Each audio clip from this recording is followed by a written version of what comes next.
Alternating current,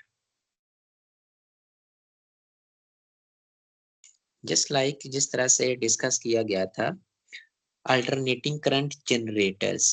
alternating current generators में जो equations हमने देखी थी ना, उन इक्वेशंस को अब हम लोग जो है ना वो यूज करने लगे हैं। हम लोगों ने अल्टरनेटिंग करंट जनरेटर में वोल्टेज के लिए एक इक्वेशन देखी थी, ईएमएफ को ना मैं वोल्टेज का नाम दे रखा हूँ। वोल्टेज के लिए इक्वेशन थी V is equal to V naught sine omega t, या V is equal to V naught, तीन डिफरेंट किस्म की इक्वेशन लिखी थी आपने। V naught sine 2 pi f into t, ये ओमेगा की जगह पे ना 2 पाई एफ लिख दिया। ओमेगा जो है ये 2 पाई एफ के इक्वल होता है। अब बार बार ये वाली चीजें जो है ना वो यूज करने लगे हैं। और ये omega t, theta is equal to omega t लिखा था ना, पहली इक्वेशन जो है मुझे इस तरह से लिखनी चाहिए थी, V is equal to V naught sine of theta. Voltage के लिए हमारे पास तीन इक्वेशंस थी, इसी तरह से करंट के लिए भी तीन इक्वेशन इसी तरह से देखी थी। I is equal to I naught sine of theta, और फिर I is equal to I naught sine omega t, I is equal to I not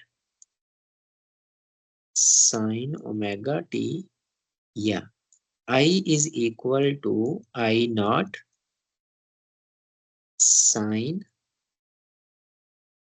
2 pi f into t. Voltage और करंट के लिए इस तरह से इक्वेशंस जो है ना उनको हम लोग लिख सकते हैं। और यही वाली चीजें जो है ना यहाँ पे एक इक्वेशन जो है ना वो डिस्कस होने लगी हैं alternating current chapter number 16। We have read in the chapter 15 की बात कर रखा है, an AC generator produces alternating voltage या current.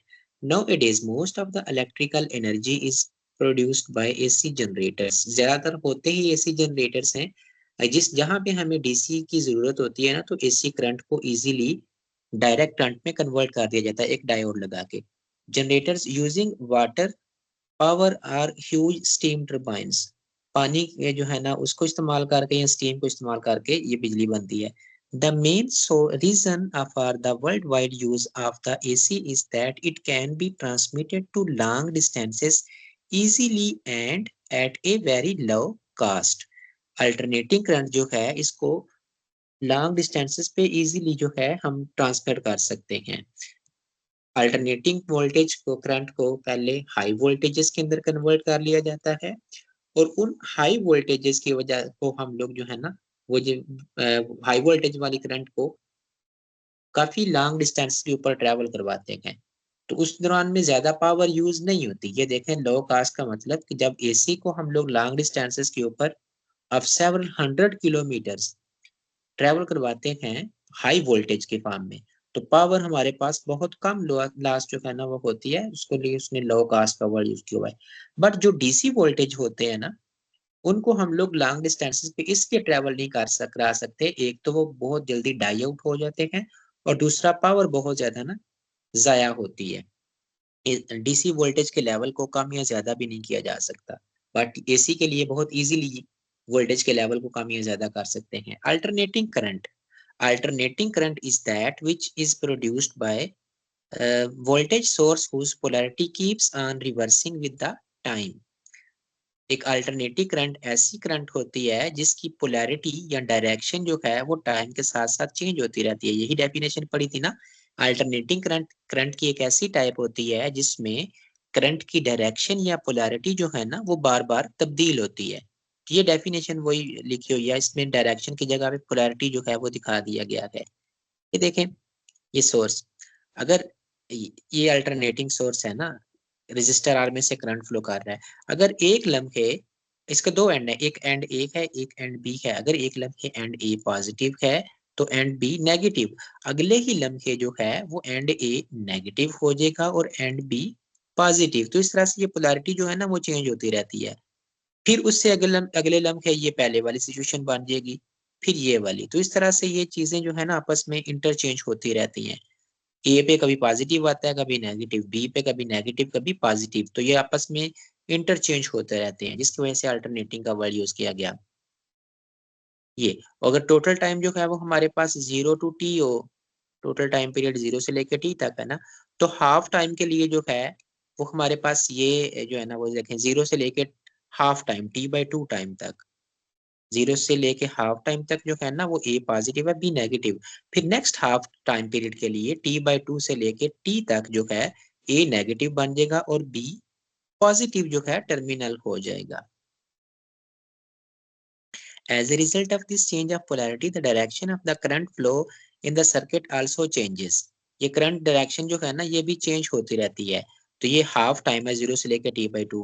पहले हाफ टाइम में it flows in one direction, और जो दूसरा T/2 से लेकर T नेक्स्ट हाफ टाइम होगा उसमें करंट की डायरेक्शन भी अपोजिट हो जाती है। This time interval T during the voltage its polarity once known. Thus, an alternating quantity is associated with a frequency f given by। Alternating current की frequency अगर time period का पता हो ना कि कितने टाइम में एक साइकिल जो है कंप्लीट हो रखा है, यहाँ से लेके यहाँ तक ना इसी का एक कंप्लीट साइकिल है। टाइम पीरियड का पता हो तो फ्रीक्वेंसी निकालने का फार्मूला हमने ऑलरेडी देखा था, f is equal to 1/t। The most common source of alternating voltage is an LAC generator, और AC जनरेटर के लिए ये वाली इक्वेशन जो है हमने देखी थी, ये निकाली हुई है ना। देखे मैंने इक्वेशन लिखी, ये पहली इक्वेशन है, V is equal to V naught theta लिखा हुआ या ओमेगा टी, ये वाली इक्वेशन लिखी हुई है। ये V is equal to V naught sin 2 pi f into t, और यहाँ पे ये बताया गया कि f जो है ये 1/t के इक्वल है। अगर इस इक्वेशन में f की जगह पे 1/t लगाए ना, तो ये वाली इक्वेशन 16.2 लिखी हुई है। t जो है ये टाइम पीरियड है 2 pi/t, और इसने कहा कि 2 pi f की जगह पे ना उस इक्वेशन में 2 pi f की जगह पे 2 pi/t लिखा हुआ है, और 2 pi f जो है ये ओमेगा के भी इक्वल है। मैंने लिखा ना omega is equal to 2 pi f, चलो ओमेगा की दो वैल्यूज लिख लेते हैं। ओमेगा जो है ये 2 pi f के इक्वल है, और अगर f की जगह पे 1/t लगा दूं तो ओमेगा बन जाएगा 2 pi into 1/t है। जो 1/t है इसको 2 pi के नीचे भी लिख सकते हैं, 2 pi/t, बस ये बार बार जो है ना, और फिर उसकी जगह पे जो है इसको t के साथ मल्टीप्लाई किया गया है 2 pi/t को, तो ओमेगा t बन गया। वही वाली कहानी जो है ना इसमें चल रही है। सिग्नल जो है आप उसने लिखा हुआ है कि ये देखें टाइम को उसने 4 पार्ट्स में डिवाइड किया हुआ है, फिगर ए को डिस्कस कर रहा है। 4 पार्ट्स में किस तरह से, पहले 0 से लेके T/4, ये देखें 0 से लेके T/4 तक, फिर T/4 से लेके T/2 तक, देन T/2 टू 3T/2, और 3T/2 से लेके T तक। जब टाइम 0 होगा ना तो उस वक्त वोल्टेज की वैल्यू 0 होगी। जब टाइम T/4 पहुंचेगा तो वोल्टेज की वैल्यू पॉजिटिव पीक में मैक्सिमम होगी। जब टाइम T/2 होगा तो वोल्टेज की वैल्यू अगेन 0 होगी। 3T/2 पे वोल्टेज की वैल्यू नेगेटिव की तरफ मैक्सिमम होगी। दो वैल्यूज होती हैं, एक पॉजिटिव की तरफ मैक्सिमम और एक नेगेटिव की तरफ मैक्सिमम वैल्यू। और फिर जब कंप्लीट टाइम टी होगा तो 0 वैल्यू होगी। ये उसने जो है ना इसमें ये कहानी लिखी हुई है सारी, जो मैंने बताया कि 0 के ऊपर जब टाइम 0 होगा तो वोल्टेज की वैल्यू 0, जब टाइम T/4 होगा तो वोल्टेज की वैल्यू मैक्सिमम होगी V नॉट पॉजिटिव डायरेक्शन में।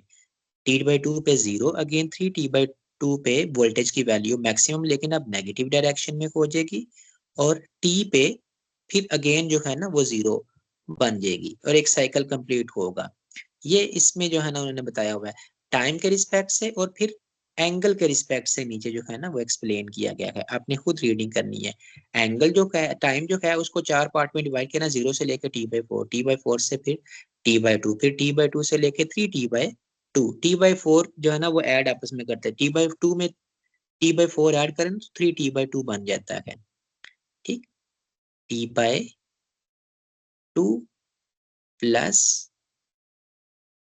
t/4, तो वो हमारे पास 3t/2 बना हुआ है। एंगल जो है ये टोटल एंगल कितना होता है, 0 से लेके 2 पाई।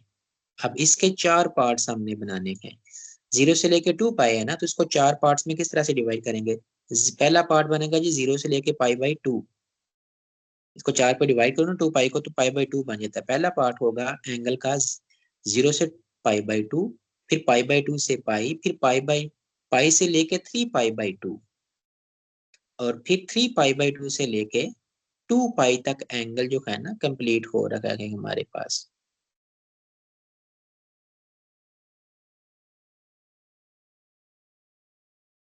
ये इसने बताया। अब यहाँ पे जब एंगल 0 होगा तो वोल्टेज की वैल्यू भी 0 होगी। जब एंगल पाई/2 होगा इस पॉइंट पे, एंगल पाई/2 पे वोल्टेज की वैल्यू मैक्सिमम जो है ना वो पीक पे होगी, मैक्सिमम V0, मैक्सिमम वोल्टेज की वैल्यू पॉजिटिव की तरफ।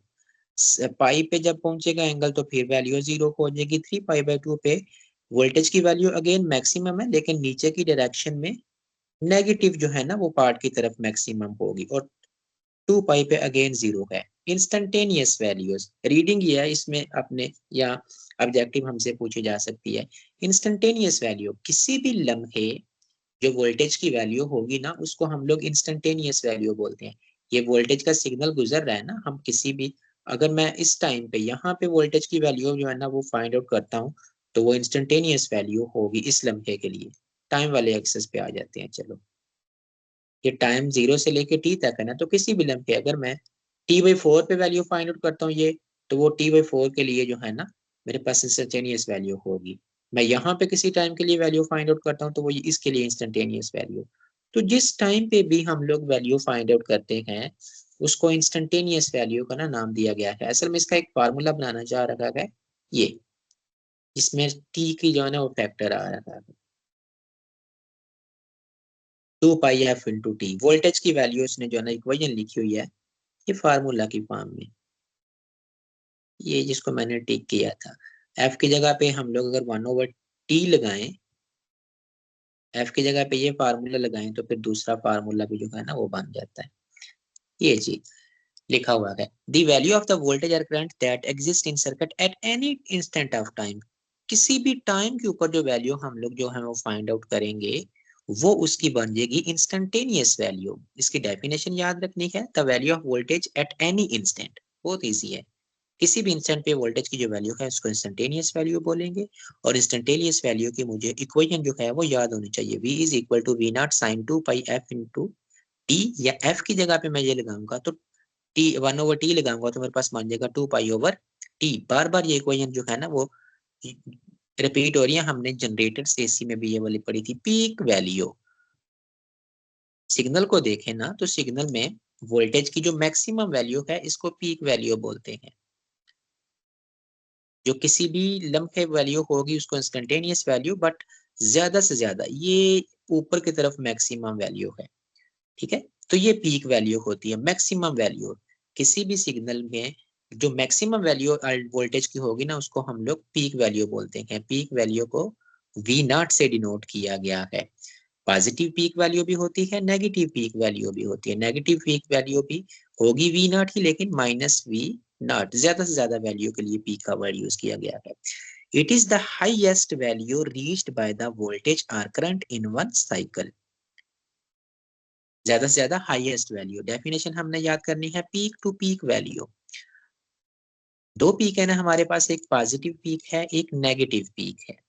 तो पीक टू पीक वैल्यू का मतलब पॉजिटिव पीक से लेके नेगेटिव पीक तक वैल्यू, पॉजिटिव पीक से लेके नेगेटिव पीक तक वैल्यू जो होगी वो पीक टू पीक वैल्यू होगी। और इसके लिए दोनों को हम लोग ऐड करेंगे, V0 + V0 2 V0 के इक्वल जो है ना वो आ जाएगी, है ना। एक पॉजिटिव पीक वैल्यू ऊपर की तरफ है वो भी V0 है, नेगेटिव पीक वैल्यू नीचे की तरफ है वो भी V0 है। तो टोटल निकालने के लिए peak to peak V0 + V0 जब करेंगे तो peak to peak value 2V0 आ जाएगी। पॉजिटिव पीक वैल्यू से लेके नेगेटिव पीक वैल्यू तक जो हमारे पास एक्सप्रेशन बनेगा वो पीक टू पीक वैल्यू का वर्ड उसने लिखा हुआ है। मैं बुक को जो है ना रफ कर रहा हूँ लिख लिख के। It is the sum of the positive and negative peak values usually written as PP. Peak to peak value को PP लिख देते हैं। नेगेटिव और पॉजिटिव पीक वैल्यू का सम 2V0 के इक्वल होता है। Root mean square value, root mean square का हमें जो है वो जरूरत क्यों पेश आई, पहले वो चीज देख लेते हैं। देखें, हमने कहा कि पॉजिटिव पीक में जो वैल्यू हमारे पास होती है वो पॉजिटिव होती है, नेगेटिव पीक में जो हमारे पास वैल्यू बनती है नीचे की तरफ वो नेगेटिव होती है। तो अगर हम लोग पॉजिटिव V0 में दोनों को ऐड करें, माइनस V0 ऐड करें, ये तो जीरो हो जाता है ना। तो सिग्नल की हमें वैल्यूज में मिल रही है, एनर्जी जीरो नहीं है, लेकिन अगर इस तरह से ऐड करें पॉजिटिव पीक वैल्यू को और नेगेटिव पीक वैल्यू को, जब ऐड करते हैं, एक पॉजिटिव वैल्यू है एक नेगेटिव वैल्यू है, हमारे पास ओवरऑल आंसर जीरो आ जाता है। लेकिन पावर जीरो नहीं है, जब सिग्नल एसी जो है ना वो करंट गुजर रही है तो इसके गुजरने से सर्किट को पावर एनर्जी मिल रही है। तो उसके लिए फिर हम इससे इंफॉर्मेशन निकालने के लिए mean square, root mean square values जो है ना वो निकालते हैं। वैसे इनको जमा करेंगे तो ये जीरो हो जाएगा ना। तो जीरो से बचने के लिए, वैसे वैल्यू हमारे पास जीरो है लेकिन जब हम लोग इनका स्क्वायर ले लेते हैं, तो आपको पता है कि नेगेटिव वैल्यू का भी ना स्क्वायर जो है वो पॉजिटिव होता है। इस चीज का भी स्क्वायर पॉजिटिव आ जाएगा, प्लस इस चीज का भी स्क्वायर हमारे पास पॉजिटिव आ जाएगा, क्योंकि नेगेटिव वैल्यू का स्क्वायर भी पॉजिटिव होता है। अच्छा, हमने स्केयर पहले, ये स्केयर मैंने क्यों किया, ताकि मैं माइनस का फैक्टर खत्म कर सकूं। आधे सिग्नल के लिए पहली वैल्यू थी ना, तो इसके साथ मैं 1/2 का फैक्टर लगा लेता हूँ। ये भी आधे सिग्नल के लिए वैल्यू थी, इसके साथ भी 1/2 का फैक्टर मैंने लगा लिया। 1/2 प्लस 1/2 का फैक्टर, अब इन दोनों को ऐड करके ना हम लोग अंडर रूट निकाल लेंगे।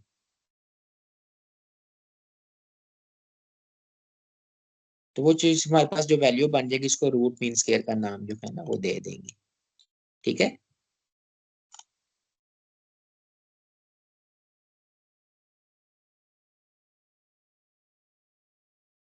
एक पॉजिटिव साइकिल के लिए भी हमारे पास जो वैल्यू हो जाएगी वो 1/2V0। नेगेटिव साइकिल के लिए जो हमारे पास उसका स्क्वायर बनेगा वो भी 1/2V0।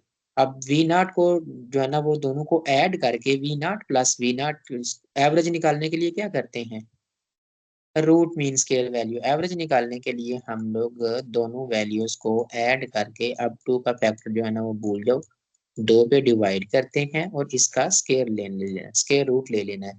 पहले हमने स्क्वायर लिया ना, तो बाद में इस चीज को नॉर्मलाइज करने के लिए अंडर रूट पे जो है वो लेंगे, और हमारे पास चीज बन जाएगी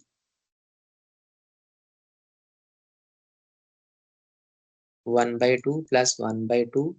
ठीक है ना, इन दोनों वैल्यूज को जमा करके एवरेज निकालने के लिए हम 2 से डिवाइड भी करते हैं, तो ये नीचे वाला दो, अब ऊपर 1/2 प्लस 1/2, ये मेरे पास बन जाएगा 1V0/2। तो इसका अंडर रूट जो हमको बन जाएगा, वी ऊपर से तो स्केयर खत्म हो जाएगा ना, और नीचे हमारे पास आ जाएगा 2 अंडर रूट। ये जो चीज है इसको mean square, root mean square value का ना नाम दिया गया है। अब इस क्वांटिटी को आप ओपन कर ही सकते हो ना। जो था हमारे पास V0 का स्केयर डिवाइडेड बाय 2, सारी चीज का अंडर रूट था ना, इसको अलग अलग लिख लो। V0 का स्केयर ऊपर वाला अलहदा से और नीचे 2 अलहदा से। अब ऊपर से अंडर रूट और स्केयर काट देंगे, हमारे पास सिर्फ V0 बचेगा और नीचे आ जाएगा V0 डिवाइडेड बाय 2। इसको बोलते हैं root mean square value. Half half signal के लिए, पॉजिटिव हाफ के लिए ये इतनी वैल्यू थी, नेगेटिव हाफ के लिए इतनी वैल्यू थी हमारे पास। स्केयर इसलिए लिया ताकि नेगेटिव जो आ रहा है ना वो खत्म हो जाए, दोनों को जमा करके 2 पे डिवाइड किया तो हमारे पास ये रूट मीन स्केयर वैल्यू जो है ना वो निकल आई। यही कहानी उसने लिखी हुई है। इफ वी जो है ना वो कह लें कि एवरेज जो है साइकिल का वो तो जीरो हो जाता है, लेकिन इस एवरेज जो है वो हमारे पास जीरो बन रही है, लेकिन इस दौरान में जो पावर है ना वो जीरो नहीं है। तो इस चीज को फिर जो है ना वो कह लेंगे यूटिलाइज, दस the average value of I square is not zero called the mean square current, या मीन स्केयर। जिस तरह से मीन स्केयर वोल्टेज की वैल्यू निकाली है ना, इसी तरह से मीन स्केयर करंट की वैल्यू भी निकाली जा सकती है। v के साथ छोटा सा रूट मीन स्क्वायर लिख दिया गया, वी नॉट का square divided by 2, v naught divided by 2, और ये जो अंडर रूट 2 है ना, इसमें अगर हम लोग 1/√2 कैलकुलेटर से निकालें ना, तो इसका आंसर आता है 0.7। इसलिए चाहे तो वी नॉट ओवर √2 लिख दो या 0.7 वी नॉट भी लिख सकते हैं। वोल्टेज के लिए रूट मीन स्क्वायर ये वैल्यू हो जाएगी और करंट के लिए रूट मीन स्क्वायर ये वैल्यू हो जाएगी। जरूरत हमें इसलिए रूट मीन स्क्वायर की पैदा जो है ना वो जरूरत जो है ना वो हमें इसलिए पड़ती है कि पॉजिटिव पीक में जो है ना वो तो वैल्यू पॉजिटिव है, लेकिन नेगेटिव पीक की नेगेटिव को खत्म करने के लिए ये चीज जो है ना वो लगाई जाती है। और जो हमारे पास एक एसी मीटर होता है ना, जो हम लोग मल्टीमीटर यूज करते हैं, जो वैल्यू मल्टीमीटर हमें रीड करके बताता है, वो रूट मीन स्क्वायर वैल्यूज होती हैं। याद रखना है, ऑब्जेक्टिव में पूछा जा सकता है। Most of the alternating current and voltage meters are calibrated to read root mean square values. Phase of AC. Phase क्या है? ये जो एंगल इसमें नजर आ रहा है ना, सारी कहानी इस एंगल की है। इस एंगल के लिए फेज का वर्ड जो है यूज किया जा रहा है। इसमें sine theta is equal to omega t जो है ना, हमने पहले लिखा जी v is equal to v naught sine of theta. फिर लिखा कि थीटा जो है इसका, इसको तो ओमेगा टी के इक्वल लिख सकते हैं। v हमारे पास बन जाएगा v is equal to v naught sine omega t. तो ये जो theta is equal to omega t angle है ना, इसको फेज ऑफ अल्टरनेटिंग करंट का ना नाम दे देंगे, एंगल की वैल्यू। और इसको फिर हम लोग जो है ना वो डिफरेंट एंगल्स उसने बताए हुए होंगे। We have seen that the instantaneous values of alternating current voltage is given by ये the angle theta which specifies the instantaneous value of the alternating voltage of current is known as its phase। ये पूरी complete definition लिख लेंगे कि angle theta जो voltage की instantaneous value बताएगा उसको हम लोग फेज एंगल का नाम दे देंगे। फेज एंगल के लिए यूज होता है। we can say that the phase at point a b c d e is, ये छोटी सी बस डेफिनेशन ही है, ऑब्जेक्टिव, नथिंग मोर। ये उसने नीचे जो लिखा हुआ है ना, तो ये पहले जो है वो पॉइंट पे 0 है फेज, फिर π/2, फिर पाई, फिर 3π/2 और फिर 2π रिस्पेक्टिवली। ये सिग्नल देखें तो इसमें पॉइंट ए पे 0 है, पॉइंट बी पे π/2 हमें दिखाया गया है, पॉइंट सी पे आपको पाई नजर आ रहा है, पॉइंट डी पे 3π/2 और पॉइंट ई पे 2π का जो है ना वो फेस हमें नजर आ रहा है। ये बुक पे अगर आपको धुंधला नजर आ रहे हैं डायग्राम्स में वर्डिंग, तो आप अपनी बुक जो है उसको भी यूज कर सकते हो। पॉजिटिव पीक के लिए फेज की वैल्यू जी π/2 या π/2 जो है वो 90 डिग्री के इक्वल होता है। नेगेटिव पीक के लिए एंगल की वैल्यू 3π/2 या 270। डायग्राम से मैंने 2-3 बार ये वाली बात जो है ना वो कर चुके हैं। Phase lag and phase lead, जब दो सिग्नल इकट्ठे हम कंसीडर करते हैं ना एसी के, पहले तो अलग-अलग हमने सिग्नल्स की बात कर ली। जब दो सिग्नल्स को इकट्ठे स्टडी करते हैं, एक डायग्राम में बनाते हैं एसी सिग्नल्स को, तो लाजमी नहीं होता कि दोनों सिग्नल्स जो हैं वो एक जैसे ही बने। एक सिग्नल पहले शुरू हो सकता है, एक सिग्नल थोड़ा सा बाद में स्टार्ट हो सकता है। तो इस स्टार्ट में डिफरेंस की वजह से फिर उनके एंगल्स में कुछ डिफरेंस आ जाता है। तो जो एंगल्स में डिफरेंस आता है उसके लिए फेज डिफरेंस या फेज लैग और फेज लीड का वर्ड यूज किया गया है। हमारे पास दो क्वांटिटीज है ना, एक है हमारे पास वोल्टेज अल्टरनेटिंग और एक है करंट। अब फर्ज कर लें कि वोल्टेज का जो मैं सिग्नल बना रहा हूँ ना वो कुछ इस तरह से बना हुआ है। वोल्टेज का सिग्नल जो है वो 0 से शुरू हो रखा है और आगे की तरफ जो है वो बढ़ रखा है। बट लाजमी नहीं कि करंट जो है वो भी 0 से शुरू हो। करंट जो है उसका सिग्नल जो है मैं वो पीक से शुरू कर लेता हूँ। जिस वक्त वोल्टेज की वैल्यू 0 हो, करंट की वैल्यू जो है वो नेगेटिव से शुरू कर लेते हैं या पॉजिटिव पीक से शुरू कर लेते हैं। करंट की वैल्यू कुछ ना कुछ उस वक्त बिल्कुल स्टार्ट में जब हम स्विच ऑन करेंगे ना, वोल्टेज की वैल्यू तो 0 है, जब स्विच ऑन करेंगे तो मैक्सिमम करंट उस वक्त फ्लो करेगा, लेकिन हो सकता है कि करंट की वैल्यू उस वक्त कोई पॉजिटिव वैल्यू या नेगेटिव वैल्यू हो। तो करंट ये वाला पॉइंट 0 है, करंट जो है मैं 0 से शुरू नहीं कर रहा, मैं पॉजिटिव वैल्यू या नेगेटिव वैल्यू से करंट को शुरू कर रहा हूँ। तो दो सिग्नल्स जो हैं अगर उनका स्टार्टिंग पॉइंट डिफरेंट हो जाएगा ना, तो उनमें एक फेज डिफरेंस आ जाएगा एंगल का। ये देखें, एक ग्रीन लाइन है और एक रेड लाइन है। ग्रीन लाइन होप सो उसने वोल्टेज के लिए बनाई हुई है, और रेड लाइन जो है ये करंट के लिए होगी। अब इन दोनों एंगल्स में जो फेज डिफरेंस है ना, देखें ये ऊपर वाले का तो साथ तो 0 लिखा हुआ है, और नीचे जो रेड है इसके पास 3π/2 लिखा हुआ है, तो दोनों में 3π/2 या 90 डिग्री का फेज डिफरेंस जो है ना वो आ जाएगा। In practice the phase difference between two alternating quantities is more important than their absolute phases।